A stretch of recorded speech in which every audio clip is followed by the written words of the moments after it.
I know, a new Talking About the Movies episode. Yeah, I know it's been a couple of days. Like I said, I've been sick the last couple of days, but as you can tell, I am feeling a lot better. So, time to get the schedule back on track here. I've been off a couple of days, so let's just go ahead and jump right on into it. We're talking about the films of October 16th, 1998. We have 6 films to look at, so let's start with the biggest new release of the weekend, and that is Sandra Bullock and Nicole Kidman in the fantasy drama Practical Magic. They're enchanting, breathtaking, bewitching sisters. Magic isn't just spells and potions. Now it will take all their power to make love come alive. Sandra Bullock, Nicole Kidman. Do you ever put your arms out and spin and spin and spin? Well, that's what love is like. Practical Magic. So this is based off of a book by Alice Hoffman about Bullock and Kidman playing split sisters Sally and Gillian Owens, who descended from a long line of witches and were raised by their aunts after their parents' death from a family cruise. The sisters were taught to use the practical magic as they grew up, and as adults they must use their magic to destroy an evil spirit before it kills them. So, kind of it's interesting because this came out around the same time as the TV series Charmed on the WB, and it's interesting how you would think that both of these shows both the show and the movie were kind of connected in a way because they came out around the same time. And again, probably not, because Charmed, I think, was produced by Paramount, even though it was released on the WB. But, I don't know, I thought it was interesting that this came out around the same time. Directed by Griffin Dunn, who last did Addicted to Love, which was not a good movie that came out, but, I don't remember too much about this one, but from what I saw from it, I didn't think it was terrible. I think most people went to see it because of Sandra Bullock and Nicole Kidman. I mean, you have two dynamite actresses at the time working together here.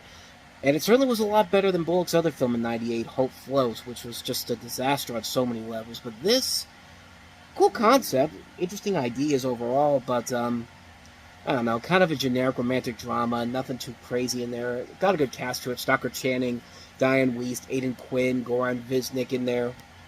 Don't remember too much about it. Saw it one time, didn't think it was that bad, but it's been a while since I've seen it, though, so I don't really know for certain if it's held up over the years, but that's Practical Magic, so let's go ahead and move on to the next movie, and that is The Bride of Chucky. The soul of a serial killer, trapped in the body of a doll, has come back to take a bride and unleash his evil spirit. It's showtime! Now, Birdie, eat your heart out. these two people Nobody is going to believe us. you got that right, are the only ones Drive, go! who can stop him. Now it's payback time. Bride of Chucky. A beautiful. Rated R. Now playing. So considering that this has been 7 years since the last Child's Play movie, and that the series kind of tapered off big time after that, basically tapered off after the first movie was a success. The second movie was a decent hit, but the third film was just a film that was kind of fast-tracked, and even the writer, Don Mancini, said that it was not what he wanted to go with that series, but this one takes a different turn on it. This takes a more humorous towards self-referential parody.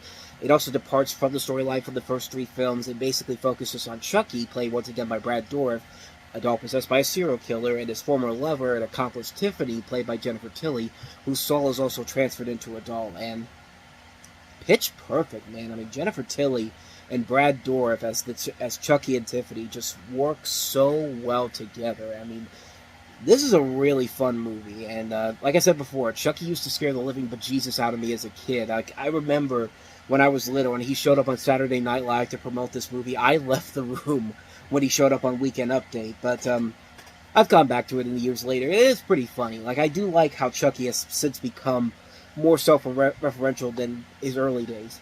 He also actually showed up on WCW Monday Nitro, too, a couple days before the movie came out, which is also a fun little video you can find online. But it was a nice return to form for this, a nice new turn on the series, as I should say. Not really a return to form, because the original film, I think, still holds up. But this is a film that really takes this to another level. I think it works very well with the satirical edge to it. It's directed by Ronnie Yu, who'd later go on to direct Freddy vs. Jason. And I like the self-referential Chucky. Like, I've seen the Chucky TV series. It's actually really damn good. I love the way that they put this character on there. And I gotta say, it's a fun little movie. I was really surprised at how much I enjoyed it. I did not think I was going to enjoy it as much as I did here, but Yeah, this is pretty fun stuff. Unfortunately, with the next movie, I think they kind of went over the edge a little bit, but still made for a fun film. Bride of Chucky, really enjoyable film. So on to the next movie, and that is Oprah Winfrey and Danny Glover in Beloved.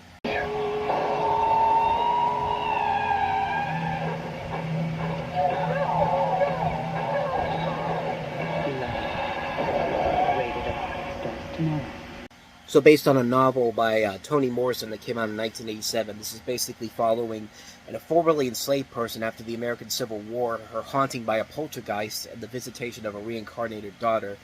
She's played by Oprah Winfrey, Danny Glover, and Tandy Newton plays the title Beloved. And actually, I've never seen this movie, and probably should have. I mean, Oprah Winfrey, Danny Glover, it's the first time they've been in a movie together since The Color Purple. Jonathan Demme's a really good director. He did Philadelphia and also did Silence of the Lambs. Yeah, I'm surprised I have not seen this one. Got decent reviews. Was nominated for a couple of Oscar nominations, and yeah, that's really all I know about this one. I have not seen this movie, so I have no real recollection of it or know anything about it that's actually would make it anything that I would know about it off the bat. I haven't seen it, so that's Beloved. So anyway, on to the next movie, and that is Todd Solondz's Happiness.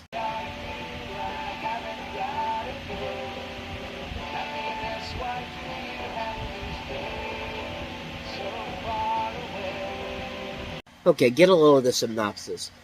A woman breaks up with her boyfriend. He thinks it's because he's fat. A man is unable to tell his next-door neighbor that he finds her sexually attractive. An old couple wants to split up, but they don't want to get a divorce.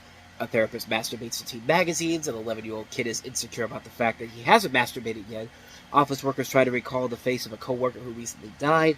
A woman is sure that she has everything she could ever want. The lives of these individuals intertwine as they go about their lives in their own unique ways, engaging in acts which society as a whole might find disturbing in a desperate search for human connection. I mean, what the hell did I just read? I mean, but then again, this is Todd Solondz. I mean, this was at a point where Todd Solondz kind of was taking it to another level with his films. I mean, he had just done Welcome to the Dollhouse, and then started with this movie. He has more rather interesting black comedies began to take shape here, and good cast overall. Jane Addams, Martha Boyle, Ben Gazzara, Philip Seymour Hoffman, Jared Harris, John Lovitz, Cameron Manheim, Dylan Baker.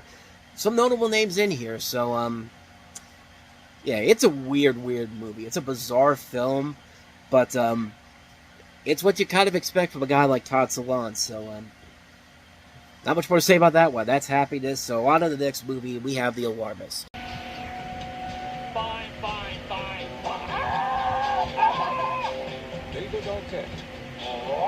Okay, this is not going very well. Stanley Tucci. Hypothetically. Marion McCormick. And Kate Capshaw. We need to get some air in here.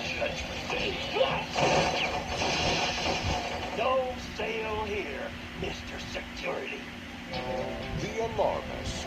So you've got David Arquette as this guy who decides to become a security system salesman, and he's an instant success, and everything seems to be going great until he discovers there's more to this business and his boss, played by Stanley Tucci, than he previously expected. And sounds like it's trying to be kind of a Pulp Fiction-esque type of film. Haven't heard too much about it, haven't heard a whole lot about it, but you see Ryan Reynolds in there in one of his earliest film roles.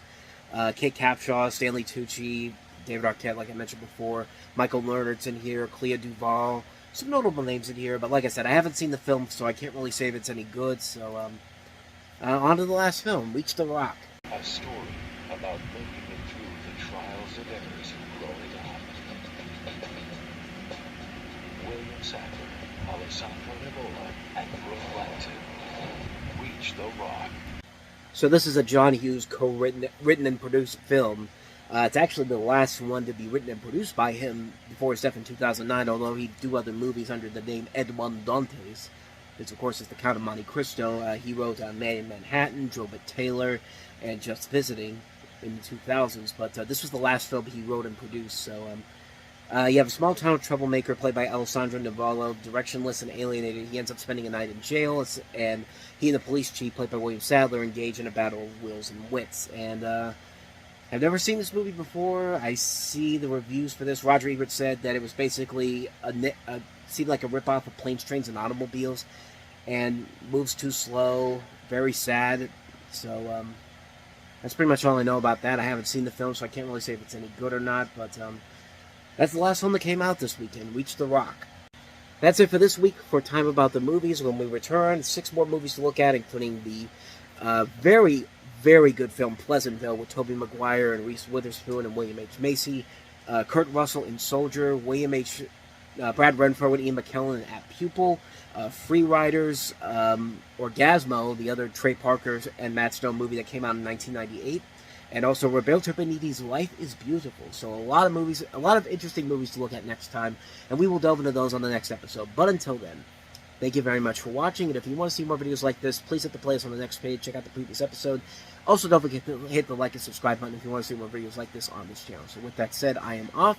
I will see you next time, and until then, as always, take care.